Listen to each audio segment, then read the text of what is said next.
Paz do Senhor Jesus, meus irmãos. A palavra de hoje está aqui em Romanos capítulo 8, uma sequência muito interessante, a partir do versículo 14, Romanos 8 e 14, que diz assim: Porque todos os que são guiados pelo Espírito de Deus, esses são os filhos de Deus. Então, nessa sequência que eu quero organizar aqui e dela falar, de antemão, de cara, o texto está falando que nós somos filhos de Deus porque somos orientados pelo Espírito Santo, guiados pelo Espírito Santo, conduzidos pelo Espírito Santo.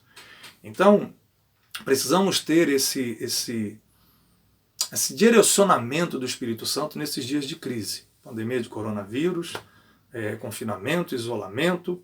Mas se nós temos o Espírito Santo dentro de nós, e essa é a grande base neotestamentária, em que Jesus morreu na cruz, ressuscitou ao terceiro dia, apareceu aos discípulos, subiu ao céu, se assentou no seu trono. Dia de Pentecostes ele enviou o Espírito Santo, o Espírito da promessa, o Espírito Santo entrou para não sair mais, passou a morar dentro de nós. Então nós somos crentes porque somos a morada do Espírito Santo, nós somos salvos porque o Espírito Santo está em nós, ele é o penhor da nossa salvação, ele é o selo para o dia da redenção.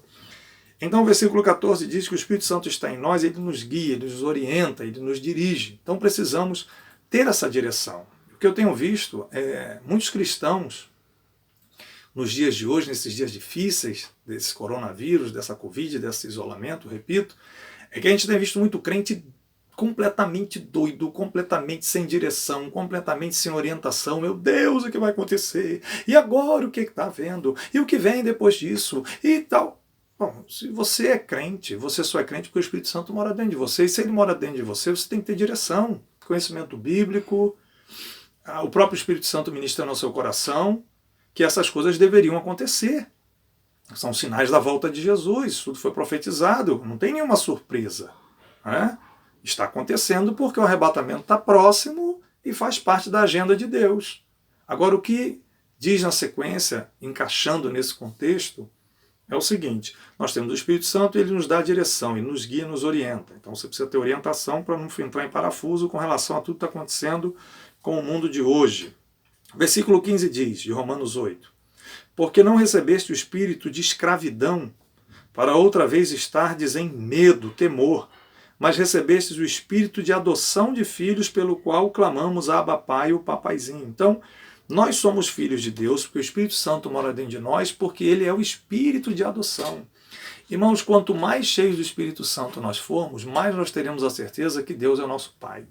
E se Deus é o nosso Pai e a gente tem essa certeza, a gente não vai ficar atemorizado, a gente não vai ficar depressivo, a gente não vai ficar escandalizado, a gente vai ficar tranquilo, porque o nosso Deus é o nosso Pai e ele está no controle de toda a situação. O Espírito Santo que mora dentro de nós nos livra do medo. O Espírito Santo que mora dentro de nós nos livra do terror e do temor. Espírito de Deus. E nós não temos espírito de escravidão, nós não estamos escravos do diabo, escravos do pecado, escravos do mundo, escravos dessa sociedade perdida lá fora. Nós somos filhos de Deus, habitação do Espírito Santo, sem medo, sem temor, com orientação, com direção, na palavra, entendendo pelo Espírito que ministra ao nosso coração tudo o que está acontecendo. E com isso a gente acaba tendo a paz de Deus que excede todo o entendimento. Mas diz mais aqui o versículo 16. O mesmo Espírito, o Espírito Santo, testifica, dá testemunho, nos convence ao nosso espírito que nós somos filhos de Deus. Então, uma vez mais, a ênfase na questão da filiação. Você é filho de Deus. No dia que você entregou a vida a Jesus como Salvador, se tinha algum demônio, algum espírito maligno na sua vida, ele saiu. Porque o Espírito Santo veio morar dentro de você. Você é o tabernáculo de Deus com os homens, você é o templo do Espírito Santo, você é um vaso de barro, mas dentro de você habita a presença do Espírito Santo. Você tem o Espírito Santo morando dentro de você. Então, e esse Espírito é que convence você que você é filho, que você é filha. Isso se contrapõe ao espírito de medo, de escravidão, de terror. Ok? Versículo de número 17 de Romanos 8. E se nós somos filhos, o Espírito Santo está dentro de nós, nos dá essa certeza, essa convicção, somos logo herdeiros também, herdeiros de Deus e co-herdeiros de Cristo, se é certo que com ele padecemos, para que também com ele sejamos glorificados. Então, o Espírito Santo morando dentro de nós nos dá a certeza da herança de vida eterna, herança de salvação da alma, herança que se o mundo estiver muito pior ainda do que já está hoje, Jesus vem nos buscar, e numa linguagem dispensacionalista, numa linguagem dentro da teologia das dispensações, pré-tribulacionista, nós acreditamos que Jesus vem antes do anticristo se manifestar. Então, se está próximo do anticristo aparecer, a nossa esperança é que a gente está indo embora dessa terra, essa terra com doença, essa terra com Covid, essa terra com assassinato, essa terra com injustiça, essa terra com políticos, com corruptos, com os ladrões que estão metendo a mão no dinheiro do governo e pouco se importa com a situação da população, esse clima de medo e terrorismo. Enfim, Jesus está voltando, o Espírito Santo coloca no nosso coração a certeza que Jesus está voltando e o céu é muito melhor do que a terra. Ah, mas pastor, eu estava para casar e não vou casar, casa com Jesus, Jesus é melhor, né? Você nem sabe como é que seria isso, né? Eu conheço muitos crentes que entram em pânico quando o assunto é volta de Jesus. Não, pastor, não fala em volta de Jesus, porque meu marido estava aí tudo com medo.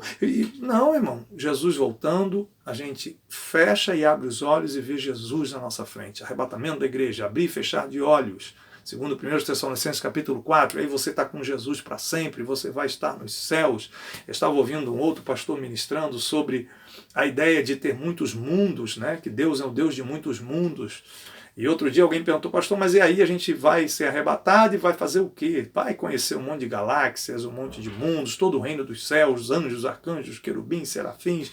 Existe todo uma outra diversidade de vida espiritual, tirando desse planetinha chamado Terra. A gente está numa vidinha pequenininha, num planetinha, existe toda uma galáxia que Deus fez com perfeição, com coisas gloriosas que a gente ainda vai conhecer e passar a eternidade conhecendo e servindo a Deus num outro nível, num outro patamar. Então o arrebatamento é a melhor coisa que possa acontecer para a minha vida e para a sua vida, estar com Jesus, a alegria da presença dele, o fogo, a presença, a felicidade que você sente quando está adorando e cultuando, ela vai ser eterna quando você vira Jesus face a face, né?